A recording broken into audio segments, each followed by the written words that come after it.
So what you just watched was a film called The Kiss. It was made in 1896 and was actually one of the first films ever shown commercially to the public. The film is about 18 seconds long and it depicts a reenactment of a kiss between May Irwin and John Rice from the final scene and stage of a musical, The Widow Jones. So the film was actually directed by William Hess for Thomas Edison. Edison was working out of Black Mars Studios in West Orange County, New Jersey at the time. This film actually caused a lot of controversy. It was deemed scandalous. All right. So, film dates from 1895.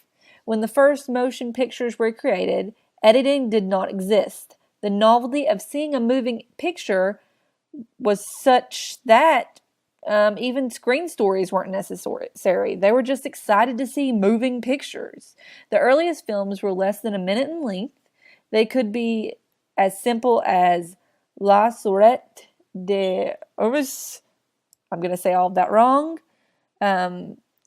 Where it is workers leaving the factory. One of the most popular films in New York was The Kiss. Its success encouraged more films in a similar vein. So there was also The Boxing Bout, The Skirt Dancer, lots of other ones that were very similar to The Kiss. You can check those out.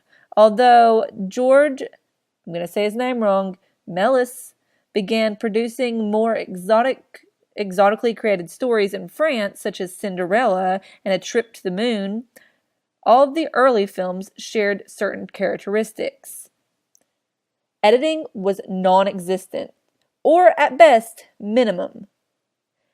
What was remarkable about this period is that in 30 short years, the principles of classic editing were developed. In the early years, however, continuality, screen direction, and dramatic emphasis through editing were not goals. Cameras were placed without thought to composition or emotional considerations.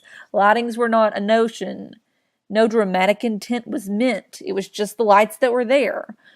Even for interior scenes, didn't matter. Just if it was one light in the middle of the room, that's just what it was. Lights, camera placement, and camera movement were not an important part of the filming process.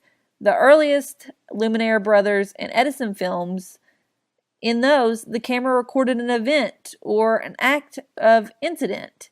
Many of these early films were done in one single shot. Although some film crews grew to lengths of 14 minutes, they remained a series of single shots that recorded a performed scene. All of the shots were strung together, the camera was stationary, and it was the same distance from the actions constantly. The physical lengths of the shots were not varied for impact. Performance and pace and the prevailing intent was not the prevailing intention. The films were edited to the extent that they were consisted more than one shot, but Trip to the Moon was no more than a series of amusing shots, each of the scenes unto itself. The shots tell the story, but not in a manner in which we're accustomed to. It was not until the work of Edwin S. Porter that editing became much more purposeful, blah, blah, blah, blah, blah. So now let's go ahead and we're going to move on to the timeline.